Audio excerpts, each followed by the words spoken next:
Hello students, welcome to science delight. Science delight में last class में हम कर रहे थे क्या, is matter around us pure, right. तो is matter around us pure में हमने बहुत सारी चीज़ें अभी तक बात कर चुके हैं। एक बार हल्का सा रिकैप करते हैं उनको, फिर उसके बाद आगे बढ़ते हैं। तो सबसे पहले मैंने आपको क्या बताया हुआ था कि भाई जो मैटर है वो प्योर हर टाइम हो नहीं हो, ठीक है, उस पर भी डिपेंड करते हैं। तो सबसे पहले यहाँ से हमने शुरू किया था, मैटर के बारे में जाना था और उसके types, matter and its types के बारे में बात की थी, ठीक है। तो मैटर कितने टाइप का था? दो तरह का, ठीक है। मैं एक शॉर्ट फॉर्म में बता रहा हूँ आपको। एक प्योर था, एक मिक्सचर था। प्योर कितने टाइप का था? दो तरह का था। कौन कौन सा था? एलिमेंट था और कंपाउंड था। एलिमेंट कितने टाइप के थे? चार टाइप के थे, ठीक है। कौन कौन से थे? मेटल थे, नॉन मेटल थे, मेटालॉइड थे और कौन से थे? नोबल गैसेस थे, राइट। और इसके बाद क्या था? जो मिक्सचर था ये भी दो टाइप का था आपके पास। कौन कौन सा था? एक होमोजीनस मिक्सचर और एक हेट्रोजीनस मिक्सचर, राइट। इतनी बात हमने कर ली थी, इनके बारे में डिस्क्रिप्शन किया था लास्ट क्लास में, शायद मिक्सचर के बारे में बात कर रहे थे। तो हमने लास्ट क्लास में बोला था कि जो होमोजीनस मिक्सचर होता है उसमें कॉम्पोजिशन कैसी होती है? यूनिफॉर्म कॉम्पोजिशन होती है। कैसी कॉम्पोजिशन होती है? यूनिफॉर्म कॉम्पोजिशन होती है ना, ठीक है। एग्जाम्पल इसमें हमने बात की थी, जैसे गैसेस होते हैं ना, सारे के सारे गैस के मिक्सचर होते हैं, जिसे हम एटमॉस्फेयर भी बोलते हैं, एटमॉस्फेयर, ठीक है। अगर सॉलिड के मिक्सचर की अगर मैं बात करता हूँ, आगे भी आज भी हम बहुत सारे एग्जाम्पल्स करेंगे इनके, ठीक है, कितने टाइप के हो सकते हैं होमोजेनस या हेट्रोजेनस मिक्सचर, ठीक है। तो यहाँ पर गैस एटमॉस्फेयर हो गया, या अलॉय की बात कर लेते हैं जो सॉलिड के मिक्सचर होते हैं, या लेमन जूस की बात कर लेते हैं जो लाइम वाटर नहीं, लेमन जूस ही बोलेंगे, ठीक है। तो अब इसमें ये सारे के सारे होमोजीनियस हो गए। लेकिन वहीं हेट्रोजीनियस मिक्सचर में हमने क्या किया था? Fe और सल्फ़र को मिक्स किया था, देखो डिफरेंस किया था ना। फिर उसके अलावा सॉइल की हमने बात की थी, ठीक है। उसमें और क्या बताए थे? पिज़्ज़ा बताया था ना, ठीक है। और जो भी आपके पास फूड आइटम्स होते हैं जैसे बिरयानी हो गया, ठीक है। मतलब ये सब चीज़ें, ये तो खैर आप निगलेक्ट कर सकते हो, ये तो बस आपके लिए बताया था। लेकिन आयरन सल्फर का जो सिंपल सॉइल है, या कुछ भी ऐसा जहाँ पर कंसंट्रेशन यूनिफॉर्म ना हो, एक यूनिफॉर्म कॉम्पोजिशन ना हो, कॉम्पोजिशन जो हो, composition is not uniform, right, ठीक है। यहाँ तक हमने लास्ट क्लास में कर लिया था। आगे बढ़ते हैं, टाइप्स ऑफ सॉल्यूशन की बात करते हैं। तो टाइप्स ऑफ सॉल्यूशन, ठीक है। अच्छा, सॉल्यूशन के बारे में बताया था, तो सॉल्यूशन क्या होता है? तो सॉल्यूशन बेसिकली मैंने आपको कहा था, सॉल्यूशन एक तरह का क्या होता है? होमोजीनस मिक्सचर होता है। होमोजीनस मिक्सचर होता है किसका? ये बना होता है किससे? सॉल्यूट प्लस सॉल्वेंट से मिलके बना होता है, इतना, ठीक है। किससे मिलके बना होता है? Solute plus solvent. सॉल्यूट क्या बताया था? Generally which get dissolved in the solution, dissolved, ठीक है। और ये जनरली कैसे होता है? लेस अमाउंट में भी होता है, ठीक है। सॉल्वेंट जो होता है वो लार्ज अमाउंट में भी होता है, और ये क्या रहेगा? बेसिकली आप बोल सकते हो in the component of solution in which क्या होता है? solute is dissolved, ठीक है। इसके लिए मैंने एक एग्जांपल लिया था आपके लिए, जैसे मान लो सॉल्ट सॉल्यूशन है, ठीक है। तो सॉल्ट सॉल्यूशन में जो सॉल्ट होता है वो क्या है भाई? सॉल्ट क्या है बताओ? सॉल्ट क्या होगा? ये होगा आपका सॉल्यूट, और जो वाटर होगा ये क्या होगा? सॉल्वेंट, क्लियर है ना। तो सॉल्यूट क्या होगा? सॉल्यूट कौन सा कंपोनेंट होगा सॉल्यूशन का? जो कि कम अमाउंट में होगा और जो कि सॉल्यूशन में घुलेगा, डिजॉल्व होगा, ठीक है। और सॉल्वेंट क्या होगा? जो ज़्यादा अमाउंट में होगा, जिसमें सॉल्यूट डिजॉल्व हो रहा होगा, ठीक है ना। आगे बढ़ते हैं, देखो टाइप्स ऑफ सॉल्यूशन की अगर मैं बात करता हूँ, तो सॉलिड, लिक्विड और जो गैस है, ये आपस में मिक्स होकर डिफरेंट तरह के डिफरेंट प्रपोर्शन से मिक्सचर बना सकती है, डिफरेंट टाइप्स के मिक्सचर बन सकते हैं। ठीक है, आगे हम बात करेंगे कौन कौन से टाइप के मिक्सचर बन सकते हैं। ठीक है, मिक्सचर जो हो सकते हैं, जो भी मिक्सचर बन रहे हैं, या तो वो क्या होंगे, होमोजीनस होंगे, या क्या होंगे, हेट्रोजीनस होंगे। उनके फिजिकल प्रॉपर्टीज पर डिपेंड करता है ये। ठीक है, जो मिक्सचर है वो क्या है, क्या बोलते हैं आपका, हेट्रोजीनस है या होमोजीनस है, वो किस पे डिपेंड करेगा, किस पे डिपेंड करेगा, उनके फिजिकल प्रॉपर्टीज़ पे, मिक्सचर की फिजिकल प्रॉपर्टीज़ पे डिपेंड करता है। ठीक है, तो कुछ एग्जांपल्स देख लेते हैं, जैसे मिक्सचर के हमारे पास क्या क्या एग्जांपल्स हो सकते हैं। तो सबसे पहले solution of sugar in water, ये तो बहुत सिंपल है, बहुत बार कर भी चुके हैं हम। ठीक है, आप डेली लाइफ में भी आप इस चीज़ को करते हो, सॉल्ट या शुगर का क्या करते हो, सॉल्यूशन बनाते हो, राइट। देखो यहाँ पर क्या कर रहे हो आप, सुक्रोज को, सुक्रोज मतलब होता है यहाँ पर जो सुक्रोज होता है ना, सुक्रोज का फॉर्मूला देखो यहाँ पर क्या लिखा हुआ है, सुक्रोज, सुक्रोज जो है, सुक्रोज को क्या लिखा हुआ है, क्या लिखा हुआ है भाई, C12H22O11। ठीक है, सुक्रोज। तो अब यहाँ पर देखो, इसको आप पानी में मिला रहे हो, तो ये क्या होगा, ये ट्रू सॉल्यूशन बनाएगा, सॉल्यूशन बनाएगा। ठीक है, ये कैसा है, ये है होमोजीनस का एग्जांपल, ये कैसा हो जाएगा, ये होमोजीनस। अब आगे आप भी देखना कि होमोजीनस कौन सा होगा और हेट्रोजीनस कौन सा होगा। ठीक है, ठीक है। Tincture of iodine, tincture of iodine सुना हुआ है, जब आपको चोट लगती है तो डॉक्टर आपके हाथ में एक लाल लाल ऑरेंज कलर का कुछ चीज़ लगाता है। ठीक है, that is tincture of iodine. Tincture of iodine क्या है, आयोडीनिल अल्कोहल सॉल्यूशन। आयोडीन क्या है, अल्कोहल सॉल्यूशन में आपने मिक्स किया हुआ है। अच्छा, अल्कोहल कौन सा जनरली यूज़ करते हैं, वो यूज़ करते हैं ethyl alcohol. Alcohol, ethyl alcohol कौन सा यूज़ करते हैं, इथाइल अल्कोहल, या इसका दूसरा नाम क्या है, इथेनॉल। इथेनॉल, ये भी याद रखना। इथेनॉल का फॉर्मूला होता है C2H5OH। और मज़े की बात एक और है इसमें, ठीक है, कि यही अल्कोहल बीवरेजेस में भी यूज़ होती हैं, जो ड्रिंक्स होती हैं उनमें भी यूज़ होती हैं, और यही अल्कोहल यहाँ भी यूज़ होती है। ठीक है, तो याद रखना। नेक्स्ट, टिंक्चर ऑफ आयोडीन किससे बना होता है भाई, आयोडीन का जो आयोडीन होता है, आयोडीन तो बेसिकली जो होता है ना, ये सॉलिड होता है, जो आयोडीन है I2 जो होता है ना, ये जनरली कैसा होता है, सॉलिड होता है। ठीक है, और जो आपका ये इथाइल अल्कोहल है, ये लिक्विड होता है। ठीक है, तो सॉलिड और लिक्विड का सॉल्यूशन है ये भी। ठीक है, तब दोनों मिक्स हो जाता है तो सॉल्यूशन बन जाता है। तो देखो यहाँ पर जो वाउंडेड पार्ट है, इसमें क्या हुआ है, इसमें टिंक्चर ऑफ आयोडीन लगाया हुआ है, राइट। समझ में आई बात, आगे बढ़ूँ, चलो। एरिएटेड ड्रिंक्स, भाई हम तो सोडा वाटर तो पीते ही है ना। ठीक है, देखो यहाँ पर क्या हो रहा है, देखो यहाँ पर कार्बन डाइऑक्साइड, ये जो मशीन है इससे क्या हो रहा है, कार्बन डाइऑक्साइड को फिल किया जा रहा है। ठीक है, मैं इसमें आपको बता देता हूँ। ठीक है, ये जो मशीन है आपके पास ये, ठीक है, ये क्या कर रहा है, ये CO2 कंसंट्रेटर होगा, ये CO2 को बनाता है बेसिकली। ठीक है, CO2 कंसंट्रेटर क्या कर रहा है, ये इसके अंदर, इस बॉटल के अंदर क्या डाल रहा है, प्रेशर से CO2 को डाल रहा है, तो CO2 क्या हो गई, डिसॉल्व हो गई। तो ये किस तरह का मिक्सचर हुआ, ये हुआ गैस वाटर मिक्सचर, गैस और वाटर मिक्सचर। ठीक है, ये भी कैसा होगा, होमोजीनस होगा, ये भी कैसा होगा, होमोजीनस होगा। बात समझ में आई ना, गैस वाटर मिक्सचर कैसा होगा, होमोजीनस मिक्सचर होगा। क्लियर, ठीक है, ये बहुत अच्छा एग्जांपल है इसका, हाई प्रेशर से आप कैसे एरिएटेड ड्रिंक्स बनाते हो।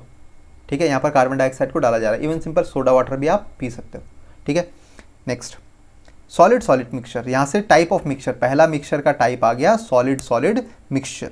ठीक है, यहाँ से हम सॉलिड सॉलिड मिक्सचर की बात कर रहे हैं। सॉलिड सॉलिड मिक्सचर क्या है, यहाँ पर आप देख रहे हो, हमने बात की थी, यहाँ पर क्या है, आयरन Fe और सल्फर, यहाँ पर सॉलिड सॉलिड मिक्सचर का एक एग्जांपल है। लेकिन अब ये मेरे को ये बताओ कि ये होमोजीनस है या हेट्रोजीनस है। बताया था ना आयरन सल्फर मिक्सचर कैसा है, इसमें ये हेट्रोजीनस मिक्सचर है, कंपोजिशन यूनिफॉर्म नहीं है। तो मैं यहाँ पर लिख देता हूँ, ये कैसा है, ये है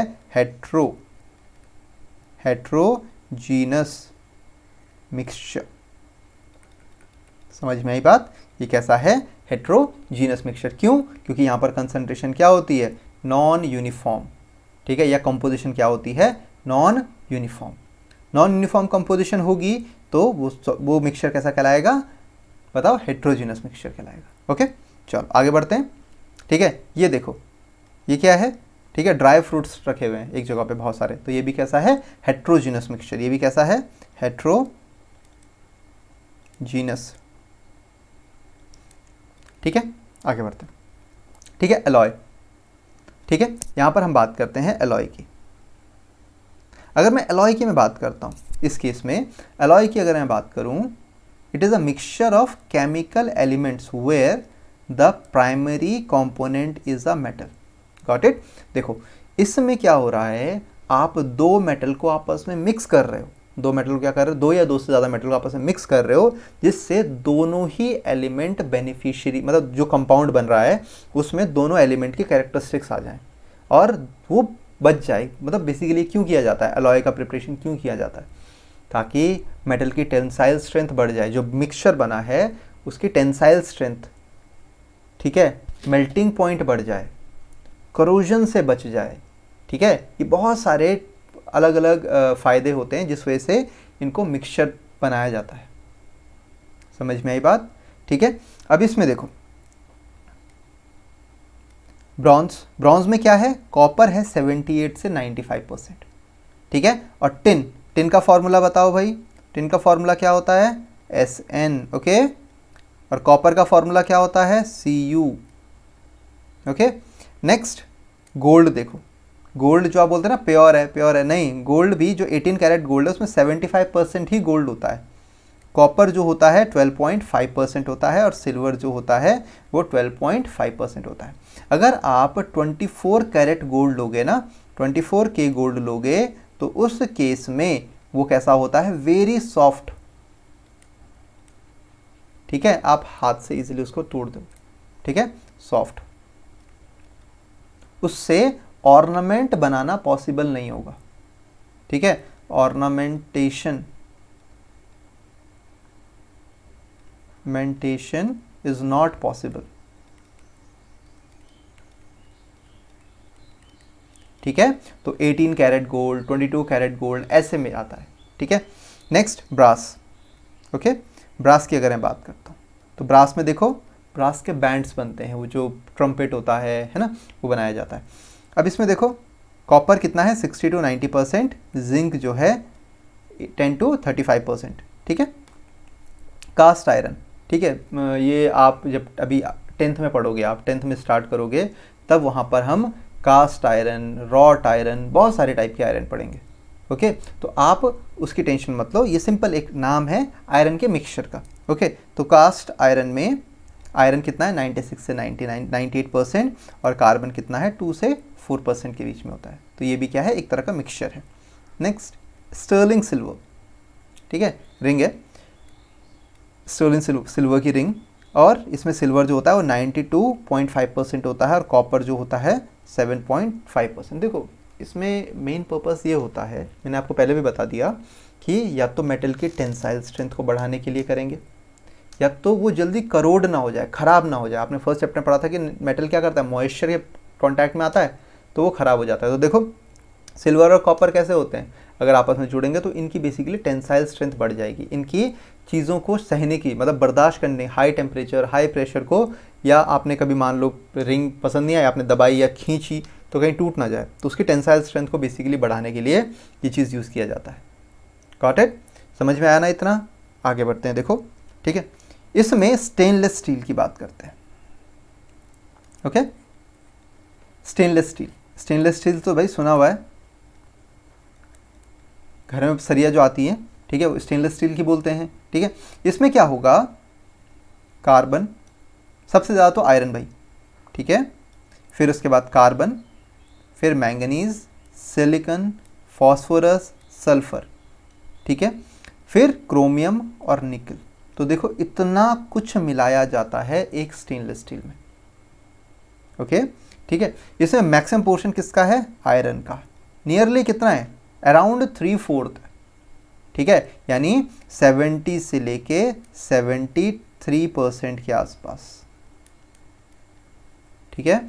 फिर निकल होगा 8 to 10%, वैसे ही ये होगा कितना, ये भी अराउंड 8 to 10%, ठीक है, या ये होगा 5 to 8%, ऐसे ही कुछ होगा, ठीक है।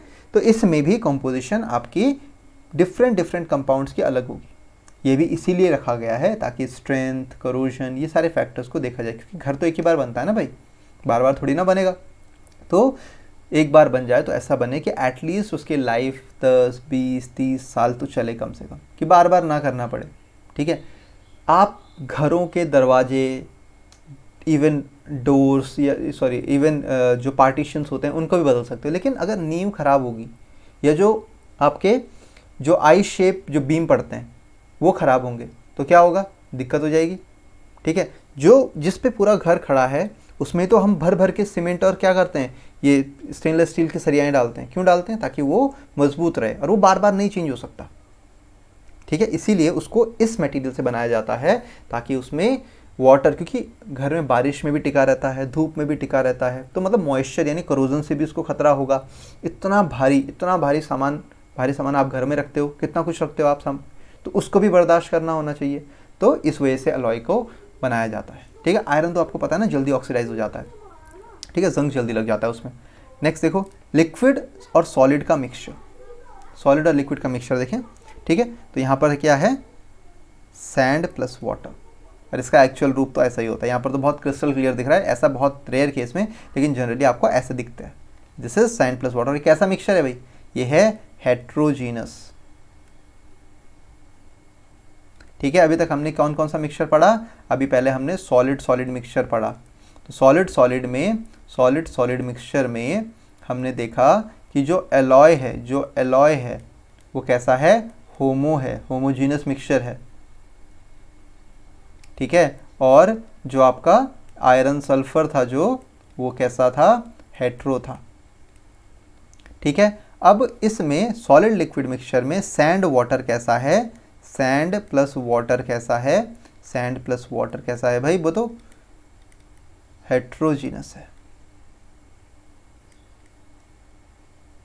जीनस है। ठीक है, हेट्रोजीनस है।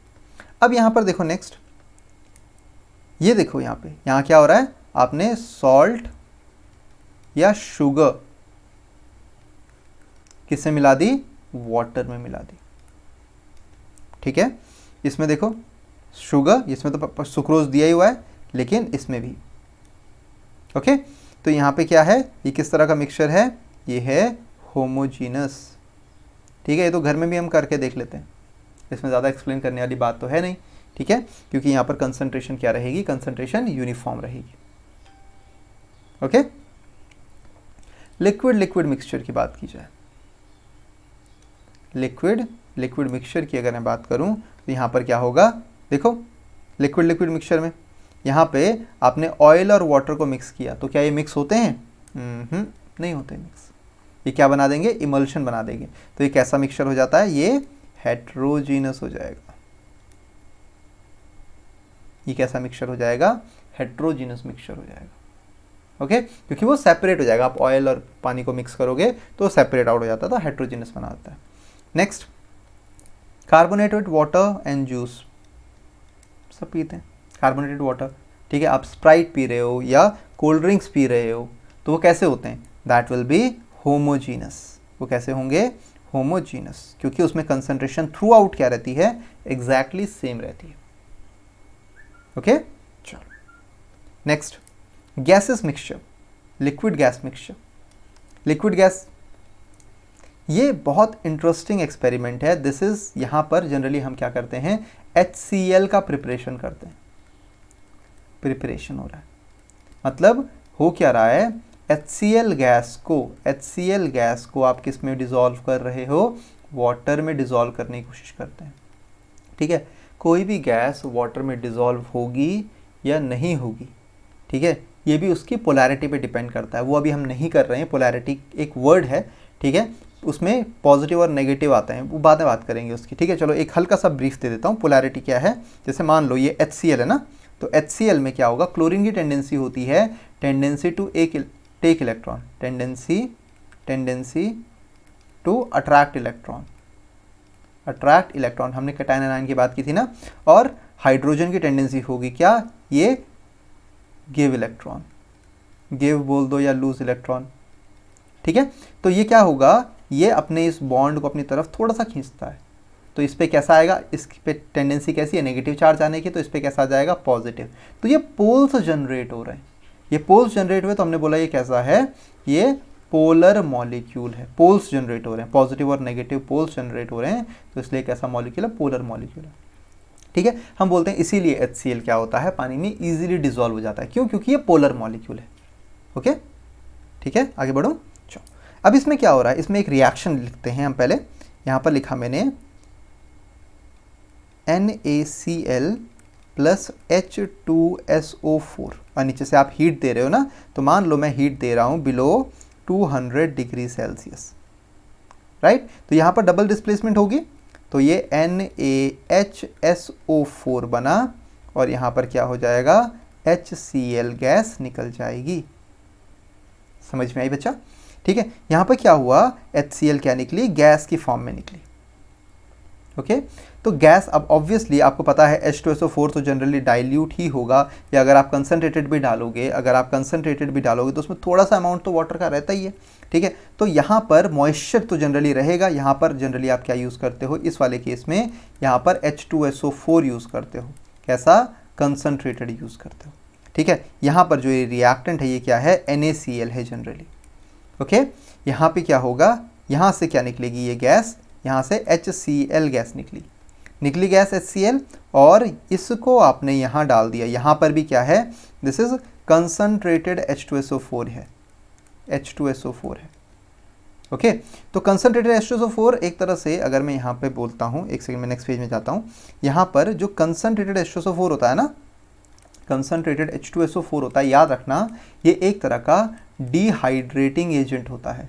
कैसा होता है? Dehydrating agent, right. मैं आपको एक चीज़ बताता हूँ, जैसे हम बात करते हैं कि अगर आपके हाथ में कभी फेविक्विक गिरा होगा, ऑब्वियसली हम फेविक्विक से काम करते हैं तो हाथ में कभी कभी गिर जाता है तो स्किन कैसी हो जाती है, एकदम रफ सी हो जाती है। क्यों? फेविक्विक क्या करता है, हमारी स्किन को एकदम ड्राई कर देता है, उससे सारा मॉइस्चर उड़ा देता है। ठीक है, सेम वैसे ही H2SO4 का भी काम होता है। वो किसी भी दुनिया में कोई भी मॉलिक्यूल है उससे वो क्या कर लेगा, मॉइस्चर एब्जॉर्ब कर लेगा, यानी उस चीज़ को ड्राई कर देता है। तो ड्राइंग एजेंट या डिहाइड्रेटिंग एजेंट की तरह काम करता है। ठीक है, खुदा ना खास्ता कभी आपके हाथ में कभी गिर गया तो आपको उसी समय पानी से, ठंडे पानी से हाथ धो देना है, ऐसे नहीं कि बाद में धोऊंगा। ठीक है, अगर देखा जाए ना, कंसनट्रेटेड H2SO4 कैसा होता है, एक विस्कस लिक्विड होता है, कलरलेस विस्कस लिक्विड होता है। ठीक है, कलरलेस विस्कस लिक्विड होता है, हाथ में गिरेगा तो ऐसा लगेगा जैसे ऑयल की बूंद गिरी है। तो उस चीज़ को आप समझना, उसी समय हाथ धो देना ज़रूर, नहीं तो ये जला देता है। ठीक है, फ्यू सेकंड्स आपका हाथ में हल्की सी जलन होती है, लेकिन अगर आप with in few seconds, 5-10 second में धो दोगे तो बहुत ईजी हो जाएगा। ठीक है, आपको कोई प्रॉब्लम नहीं होगी। ठीक है, ऐसे इंटरेस्टिंग बातें आपको आगे भी बताते रहूँगा। ठीक है, तो अभी तक हमने क्या देखा, यहाँ पर क्या हो रहा है, ये H2SO4 क्या करेगा, क्योंकि HCl के साथ H2SO4 तो मिक्स होगी नहीं, तो यहाँ से जो HCl गैस थी, यहाँ पर रिमेनिंग HCl गैस थी, देखो यहाँ पे, तो HCl गैस यहाँ से ऊपर आ गई, ये ऊपर आ गई, यहाँ से ऊपर आई। ठीक है, मैं यहाँ पर कलर चेंज करता हूँ, वेट करो। यहाँ पे मैंने कलर चेंज किया, यहाँ से HCl आ गई, ये HCl कहाँ गई, इसके अंदर गई। इसके अंदर क्यों गई? अगर HCl में कोई वाटर मॉलिक्यूल होगा, मान लो अगर वाटर मॉलिक्यूल या मॉइस्चर कंटेंट उसके साथ एक्यूमुलेट हो गया, तो वो यहाँ पर ऑटोमेटिकली रुक जाएगा। क्यों? क्योंकि वो क्या होता है, जल्दी कंडेंस हो जाएगा। ठीक है, लेकिन HCl क्योंकि गैशियस नेचर में ही है, तो वो क्या होगी, यहाँ से उड़ के वापस से गैसेस फॉर्म से इधर आ जाएगी। ठीक है, क्योंकि यहाँ से तो कंटिन्यूसली प्रेशर आ रहा है ना, बन रही है गैस कंटिन्यूसली, तो यहाँ से क्या हो जाएगा, इन्वर्टेड फनल वाटर से। वो भी कैसे पता है, यहाँ पर नेक्स्ट पेज में देखते हैं। ये वाटर ऐसा है, जैसे मान लो ये वाटर का बीकर है एक, ठीक है, इसमें ऐसे वाटर है, राइट, और यहाँ से मैं फनल बनाता हूँ आपके लिए, ये फनल आई, इन्वर्टेड फनल आपने रखा, इसमें गैस है। ठीक है, अब इसमें इतना ऊपर अगर आप रखोगे इस फनल को, तो गैस क्या होगी, गैस यहाँ से आएगी, ऐसे डिस्ट्रीब्यूट हो जाएगी। ठीक है, लेकिन अगर आपने क्या किया, बोला सर इसको डायरेक्टली डुबो दो, पानी में डायरेक्टली डुबो दो, फनल की क्या ज़रूरत है, इसको ऐसे डुबो दो पानी में, तो ऐसा भी नहीं कर सकते। ऐसा क्यों नहीं कर सकते? क्योंकि ये पानी ऊपर चढ़ता चला जाएगा, इसके साथ डिसॉल्व होते होते, और पानी ऐसे आ जाएगा, एकदम सक्शन क्रिएट हो जाएगा यहाँ पर। तो ये भी नहीं करेंगे, ये भी नहीं करेंगे। हम क्या करेंगे, एक बड़ा सा थोड़ा सा बीकर लेंगे, ऐसे में उसमें पानी भरा रहेगा, ऐसे में उसमें पानी भरा होगा, और हम इसमें क्या करेंगे, इस वाले केस में जो फनल होगा मेरे पास वो इतना रखेंगे कि उसके लेवल से हल्का सा ऊपर हो, उसके लेवल से हल्का, बहुत माइन्यूट ऊपर होना चाहिए, ठीक है, जिससे मैक्सिमम गैस इसमें डिज़ोल्व हो जाए, मैक्सिमम गैस इसमें क्या हो जाए, डिज़ोल्व हो जाए। तो यहाँ पे जो ये रिमेनिंग सॉल्यूशन बनेगा वो HCl एक्वस का बन जाएगा। तो ये सॉल्यूशन आपका क्या हो जाएगा, होमोजीनस। समझ में आई इतनी बात? ओके। अब ऐसा भी हो सकता है कि कभी कभी आप यहाँ पर क्या कर जाओ, यहाँ पर इसमें ऐसा भी हो सकता है कि पानी यहाँ पर से ऊपर आ जाए, ठीक है, तो आप हल्का सा फनल उठा दो, हल्का सा, वो सारा पानी अगेन सक्शन खत्म हो जाएगा, पानी नीचे चला जाएगा, फिर एज इट इज़ प्रोसेस चलती रहेगी, आपको HCl मिल जाएगा। ओके, ये हो गई प्रोसेस। तो अभी तक हमने देखो क्या क्या किया। सबसे पहले solid solid solid and solid, उसमें होमो हेट्रो दोनों, फिर लिक्विड और सॉलिड, राइट, फिर गैस और लिक्विड, ठीक है, उसमें कार्बोनेटेड वाटर भी था और आपका HCl का सॉल्यूशन भी था। आई होप यहीं तक हुआ है। लिक्विड गैस हो गया, लिक्विड लिक्विड हो गया, लिक्विड लिक्विड, बिल्कुल लिक्विड लिक्विड में भी आपके पास कार्बोनेटेड वाटर और आपके पास जैसे लिक्विड लिक्विड में, हाँ, कार्बोनेटेड वाटर और जो जूस है वो भी लिक्विड लिक्विड का एग्जांपल हो जाता है, ठीक है, लेकिन कार्बोनेटेड वाटर क्या हो जाएगा, अकेला कार्बोनेटेड वाटर गैस और लिक्विड का होगा। ओके, तो यहाँ पे हम आगे बढ़ते हैं। देखो ये हो गया। तो यहाँ पर सॉलिड सॉलिड में, होमोजीनियस में हमने क्या बात की थी, अलॉय, राइट। हेट्रो में क्या बात की थी, बताओ, हेट्रो में बात कर ली थी हमने किसकी, आयरन सल्फर। फिर लिक्विड सॉलिड में शुगर सॉल्यूशन, ठीक है, ये सॉल्ट सॉल्यूशन की बात की थी। कैसे थे ये, होमोजीनस, राइट। फिर गैस लिक्विड में हमने बात कर लिया था कि जो आपके पास कार्बोनेटेड वाटर है, सिर्फ कार्बोनेटेड वाटर, क्योंकि इसमें क्या होता है, CO2 को डिज़ोल्व किया जाता है किसमें, वाटर में, ठीक है। फिर इसके अलावा हमने HCl इन वाटर किया था, अभी कर लिया ना HCl इन वाटर, ठीक है। फिर लिक्विड की भी बात की थी, लिक्विड में जो आपके पास कार्बोनेटेड वाटर था, कार्बोनेटेड वाटर जिसको सोडा वाटर भी बोलते हैं, वाटर प्लस क्या हो जाएगा, यहाँ पर आपके पास जूस आ गया, मिक्स कर दिया, ठीक है, ये भी एग्जाम्पल हो जाएगा। या आपके पास स्प्राइट हो गया, ये सारे के सारे एग्जाम्पल भी क्या हो जाएंगे, इसके ही होंगे। नेक्स्ट, गैस मिक्सचर की बात करते हैं। तो हमारा जो एटमॉस्फेयर होता है, ठीक है, गैस मिक्सचर का होता है। सबसे अच्छा एग्जाम्पल तो हमारा क्या है, एटमॉस्फेयर। पता नहीं लगता ना, इतनी सारी गैसेस हैं। 79% आपका ऑलमोस्ट, या सॉरी 79% ऑलमोस्ट नाइट्रोजन होती है। फिर 21 या 20 पॉइंट समथिंग परसेंट आपकी, ये 78 कर दो, इसको 21 कर दो, परसेंट आपकी क्या होती है, ऑक्सीजन होती है, ये आपको पता है। उसके बाद आर्गन हो गया, CO2 हो गया, नियॉन हो गया, ठीक है, ऐसी गैसेस आपके पास प्रेजेंट होती हैं। इसके अलावा ऑक्सीजन सिलेंडर, बहुत कोरोना में तो बहुत ज़रूरत पड़ी थी इस चीज़ के लिए, तो सबसे ज़्यादा महामारी थी। तो क्या ऑक्सीजन में सिर्फ O2 होता है, नहीं, ठीक है, होता क्या है, अगर ऑक्सीजन, क्योंकि इसमें तो प्रेशराइज्ड ऑक्सीजन है, हम सांस नॉर्मल ऑक्सीजन लेते हैं, कोई ज़्यादा प्रेशर नहीं है। जब ये वाली ऑक्सीजन हमारे मुंह में जाती है या नाक से जाती है हमारे लंग्स में, तो प्रेशर के कारण वो ज़्यादा घुल जाए, ठीक है, हमारी बॉडी में ज़्यादा डिज़ोल्व हो जाएगी। इससे क्या होगा, हमारी बॉडी में एक टर्म आती है बेंट्स होते हैं। बेंट्स मतलब बेसिकली जैसे मान लो ये हड्डियां हैं आपकी, है ना, तो हड्डियों के बीच में ऐसे, क्योंकि हमारे ब्लड से तो ऑक्सीजन क्या होगी, निकलेगी बाहर, और वो हमारी हड्डियों के बीच में आ जाएगी, इससे बेंट्स होते हैं। तो एक्यूट पेन होता है, इंसान पहले ही परेशानी में है, ठीक है, एक्यूट पेन होगा, ठीक है, तो इतने ज़्यादा दर्द होता है इसमें बेंट्स में कि बॉडी से क्या हो जाए, ठीक है, जान ही छूट जाए, इतना दर्द होता है, ठीक है। तो इस चीज़ से बचने के लिए क्या किया, ये ऑक्सीजन तो कितना रखा ऑक्सीजन सिलेंडर में, 90%, लेकिन उसके साथ साथ नाइट्रोजन रख दिया। नाइट्रोजन कितना रख दिया, 5% नाइट्रोजन और 5% आर्गन, मतलब ऐसी नॉन पॉइजनस गैस जो बॉडी में भी हार्मफुल नहीं होती हैं, ठीक है। आप सांस ले रहे हो तो क्या सिर्फ ऑक्सीजन अंदर जा रही है? जितनी भी गैसेज होती हैं सब अंदर जा रही हैं, carbon dioxide, carbon monoxide, nitrogen, argon, जो भी आप बोलो, मीथेन, ठीक है।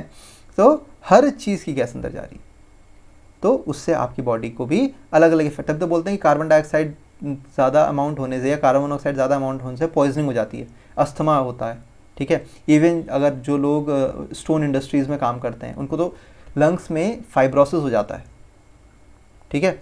तो जो लंग फाइब्रोसिस होता है ये, या कॉटन फैक्ट्री में काम कर रहे हैं उनको क्या होता है, जो स्मॉल स्मॉल पार्टिकल्स होते हैं स्टोन के या फाइबर्स के, वो बॉडी में लंग्स तक फंस जाते हैं, तो वो एल्वेओलाई को ब्लॉक कर देते हैं, तो उससे भी हमारी बॉडी में हार्मफुल होते हैं। तभी तो ऐसी कंडीशंस आती हैं, ठीक है। तो ऑक्सीजन सिलेंडर में जब गैस गैस मिक्सचर हो, तो हमें मेन पर्पस तो मेरा ये बताने का था कि गैस गैस मिक्सचर जो ये सारी गैसेज है ना, ये भी कैसा बनाती हैं, होमोजीनस मिक्सचर बनाती हैं, होमोजीनस मिक्सचर बनाती हैं। बात समझ में आई? पक्का? आगे बढ़ते हैं। गैस और सॉलिड मिक्सचर, गैस और सॉलिड का मिक्सचर बताओ ज़रा, बहुत बहुत कॉमन है।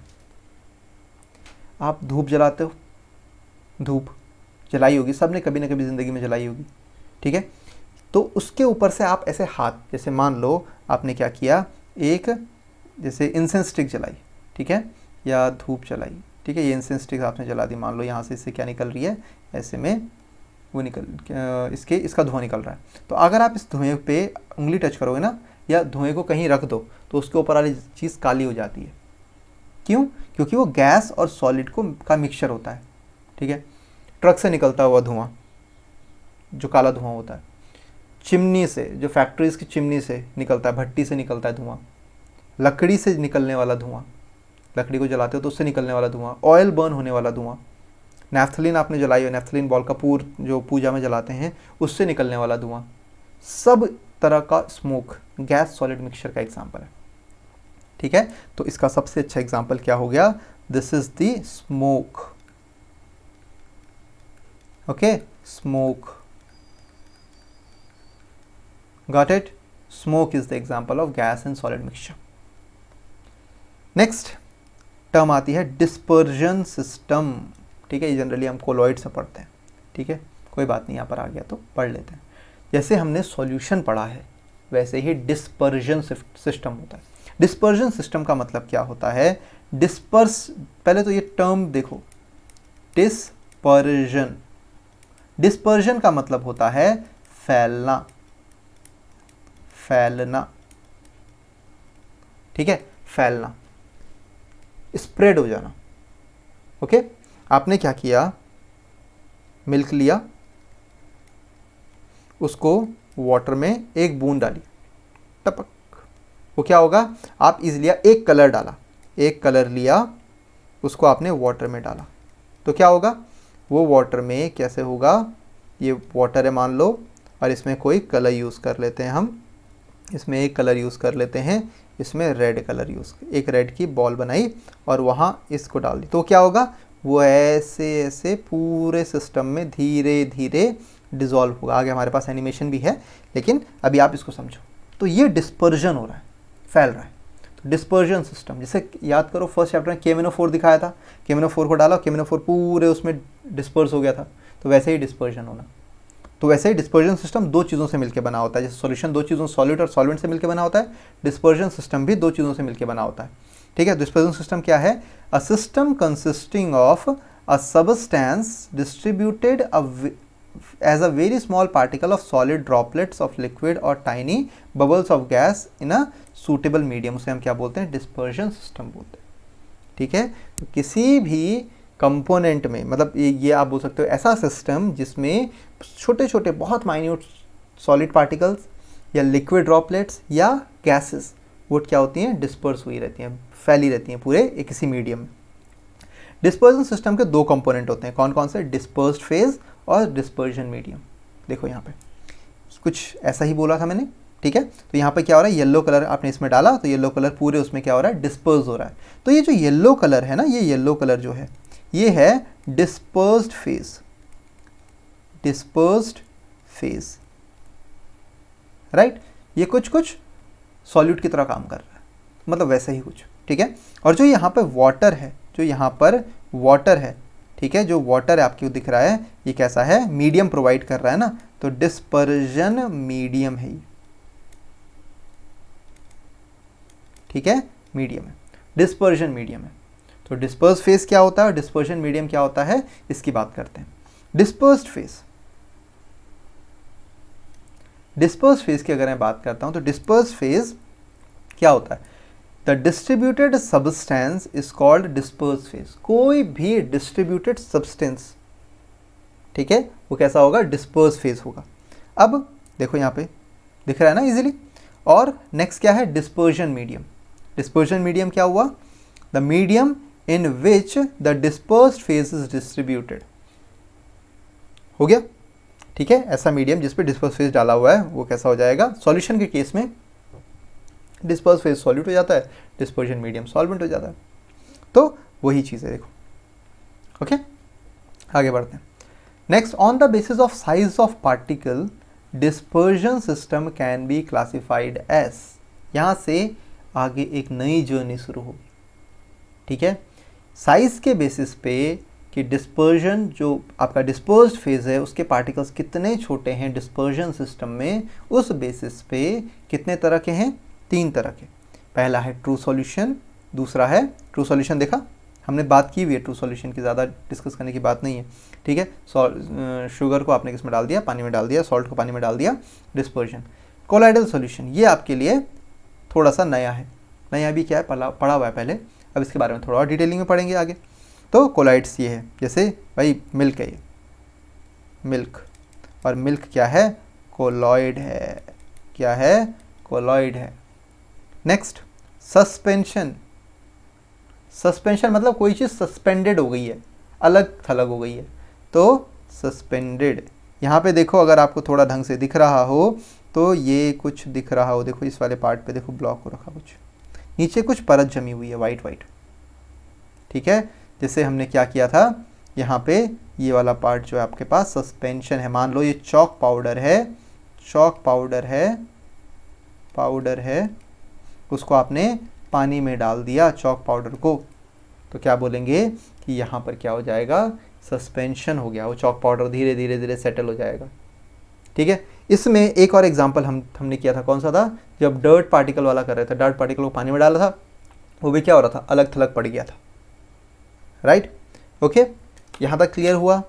आज हमने क्या क्या पढ़ा, आज हमने बहुत सारे टाइप के मिक्सचर पढ़े, solid solid, solid liquid, liquid gas, फिर लिक्विड लिक्विड, फिर उसके बाद गैस गैस, बहुत सारे टाइप के मिक्सचर पढ़े। फिर उसके बाद हमने डिस्पर्जन सिस्टम के बारे में पढ़ा, फिर डिस्पर्स फेज के बारे में पढ़ा, फिर उसके बाद बताओ डिस्पर्स फेज के बाद डिस्पर्जन मीडियम के बारे में पढ़ा, फिर डिस्पर्जन मीडियम और डिस्पर्स फेज के कैरेक्टरिस्टिक्स में सबसे छोटा पार्टिकल के बेसिस पे, मतलब पार्टिकल्स के बेसिस पे, पार्टिकल के साइज़ के बेसिस पे 3 तरह से क्लासीफाई किया। कौन कौन से थे भाई, पहला था आपके पास ट्रू सॉल्यूशन, दूसरा कोलॉइड, तीसरा क्या होगा, सस्पेंशन। अभी के लिए मैं बस इतना और बता देता हूँ आपके लिए कि जो पार्टिकल साइज़ होता है, पार्टिकल साइज़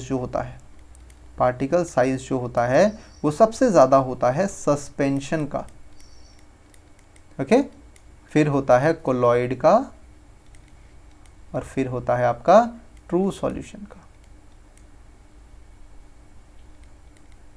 समझ में आया भाई, क्लियर है इतना? चलो आज के लिए इतना ही करते हैं। नेक्स्ट क्लास में हम ट्रू सॉल्यूशन, कोलॉइड्स, सस्पेंशन के बारे में पूरी डिटेल में एक वीडियो बनाएंगे, ओके। तो इसमें ट्रू सॉल्यूशन की कैरेक्टरिस्टिक्स, साइज़, क्या क्या वो कैरेक्टरिस्टिक्स उसमें क्या क्या शो करता है, वो वैसे ही कितने टाइप्स के होते हैं, कुछ ट्रू सॉल्यूशन में भी क्या और टाइप के सिस्टम हो सकते हैं, तो उसकी भी बात करेंगे, ओके। तो आज के लिए इतना ही करते हैं, तब तक के लिए पढ़ते रहो, ठीक है। कोई भी डाउट होगा आपको, आप किस में पोस्ट कर दोगे, कमेंट में पोस्ट कर दोगे, और लाइक शेयर सब्सक्राइब ज़रूर करना, अपने दोस्तों को भी बताना, ठीक है। नेक्स्ट क्लास में मिलते हैं, तब तक के लिए बाय बाय।